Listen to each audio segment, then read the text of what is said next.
नमस्कार मित्रांनो, मी मारुती काळदाते या माझ्या यूट्यूब चॅनलमध्ये आपल्या सर्वांचे स्वागत करतो। आज आपण कडुलिंबांपैकी एक असलेला लिंब पकान नावाचा या पकान नावाच्या लिंबाच्या विषयी आपण काही माहिती जाणून घेण्याचा प्रयत्न होईल। मित्रांनो, आज आपण आयुर्वेदामध्ये ज्याचा उल्लेख सर्व रोगनिवारिणी असं म्हणून केलेला आहे अशा कडुनिंब त्यातलाच एक प्रकार, त्यातलीच एक जात बकांत किंवा त्याला बकाईनसुद्धा म्हणतात। या झाडाची फुलं, बिया, फळं म्हणजे फळाला आपण निंबोळी म्हणतो, पानं, साल, काड्या, लाकूड या झाडाचे अवयव बहुउपयोगी आहेत, औषधी गुणांनी भरपूर आहेत। याची चव जरी कडू असली तरी त्याचे उपयोग गुण पाहता हा वृक्ष आयुर्वेदिकदृष्ट्या अत्यंत महत्त्वाचा आहे। आपल्याकडे बघा, गुढीपाडव्याला याची पानं, त्याचा तौर म्हणजे फुलं प्रसाद म्हणून खाण्याची पारंपरिक प्रथा आहे। याच्या काड्या दात घासण्यासाठी वापरतात, त्यामुळे तोंडाची स्वच्छता राहते। धान्य साठवताना जुन्या लोकांनी याच्या पाल्याचा उपयोग केलेला आपण अनेकदा पाहिला असेल, तसं आत्तासुद्धा आपल्याला करता येतं। यानं धान्याला कीड लागत नाही। अनेक आजारांमध्ये याचं तेल औषधी म्हणून वापरतात। हे तेल बियापासून म्हणजे त्या निंबोळ्यांपासून काढता येतं। याची ढेप, पेंड ही खत म्हणून आपल्या शेतकरी बांधवांना प्रभावीपणे वापरता येते। पोटातले जंत असतील, त्वचारोग असेल, सांधेदुखी असेल, कीटकनाशक असेल, असा वापर याचा आपल्याला करता येतो। याला फुलं लागलेली आपल्याला दिसत आहेत। ही आहेत बकांची फुलं, जी औषधामध्ये आपण प्रभावीपणे वापरू शकतो।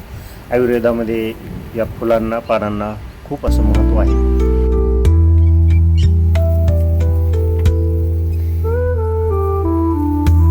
त्याचबरोबर याच्या पाल्याचा धूर जर केला आपण घरात, गोट्यात, कुठेही आपल्या इमारतीमध्ये, तर तिथं असलेले डास, काही किडे जे असतात ते पळून जात असतात। याच्या सालीचा लेप हा सांधेदुखी आणि आपल्या शरीराची वेदना कमी करण्यासाठी वापरता येतो।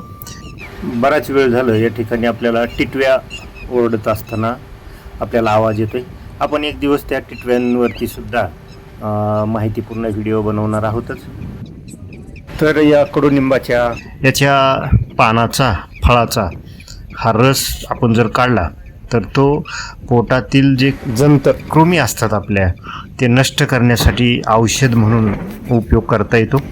याची पानं, साल यांचा रस वाटून तो आपण खरूज, नायटा, मुरुम, खाज यावर जर लावला तर ते समूळ नष्ट होतं।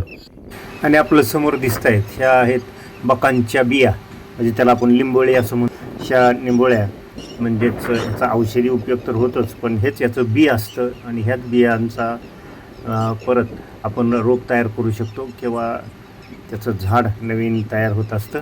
तर असं हे बकांच्या बिया, निंबोळ्या दिसत आहेत आपल्याला।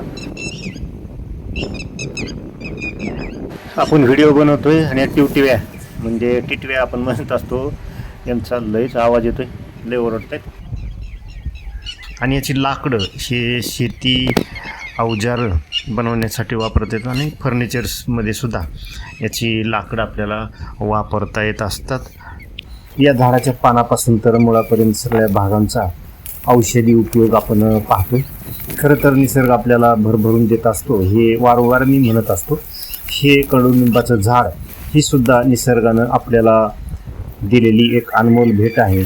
जगभरात या वृक्षाची महती कळाल्याने संयुक्त राष्ट्रांनी या झाडाला 21व्या शतकातला वृक्ष म्हणून घोषित केला। या झाडाची 5-7 कवळी पानं आपण जर दररोज सकाळी उपाशी पोटी चावून खाल्ली तर आपली पचनक्रिया सुधारत असते, आपलं रक्त शुद्ध होत असतं। आणि मी असं ऐकलंय, आता तुम्ही पण ऐकलं असेल तर बघा, की सर्पदंश जर झाला तरीसुद्धा ह्याची ही पानं आपण दररोज खाल्लेली तर त्या विषाचा आपल्या शरीरावरती जास्त परिणाम होत नाही। पूर्वी बाळंतीण बाईला याच्या काड्या आणि पानांचा रस दिला जायचा, ते आपण पाहिलं असेल नेहमी। याच्या बिया असतील, लिंबोळ्या असतील, याच्यापासून तेल आणि साबण, शॅम्पू बनवताना वापरतात। त्याचबरोबर याचा डिंकसुद्धा त्वचा रोगांवरती रामबाण औषध म्हणून वापरताना आपण पाहिलं असेल. आपल्या हिंदू धर्मात या झाडाला अत्यंत पवित्र असं मानलं जातं. हे झाड आपल्या घराच्या दक्षिण किंवा वायव्य दिशेला जर असेल तर ते चांगलं समजलं जातं. घरात सकारात्मक वातावरण राहत असतं असं वास्तुशास्त्र सांगतं. याचे उपयोग करताना आपण तज्ज्ञांचा, माहिती असलेल्या माणसांचा सल्ला घेऊन करावा, म्हणजे याचे काही दुष्परिणाम आपल्या शरीरावर होणार नाही. मित्रांनो, आपण बकांदीमाविषयी माहिती पाहतोय, परंतु हा कडुलिंब आहे. ही झाड पाहत असतानाच या झाडाच्या शेजारी आपल्याला काही आंब्याची ही झाडं दिसली. आता जुलै महिन्यात चालू झाला, जुलै महिन्याची 1-2 तारीख आली. यावर्षी पाऊस कमी असल्यामुळं अजूनपर्यंत आंबे झाडावरती टिकून आहेत किंवा जे आंबे आहेत त्यामध्ये अजून आळ्या पडलेल्या नाहीत किंवा खराब झालेले नाही. ते या वर्षीचं वैशिष्ट्य म्हणावं लागेल. आणि मित्रांनो, आपलं आरोग्य असेल, व्यवसाय असेल, शेती असेल, निसर्ग असेल, काही औषधी वनस्पती असतील आणि धार्मिक काही माहिती असेल, असे व्हिडिओ आपल्याला जर पाहायला आवडत असतील तर माझ्या मारुती काळदाते या माझ्या यूट्यूब चॅनलला आपण नक्की सबस्क्राईब करा. म्हणजेच मला आणखी असे नवनवीन व्हिडिओ आपल्यापर्यंत पाठवण्याची प्रेरणा मिळेल. नमस्कार, धन्यवाद.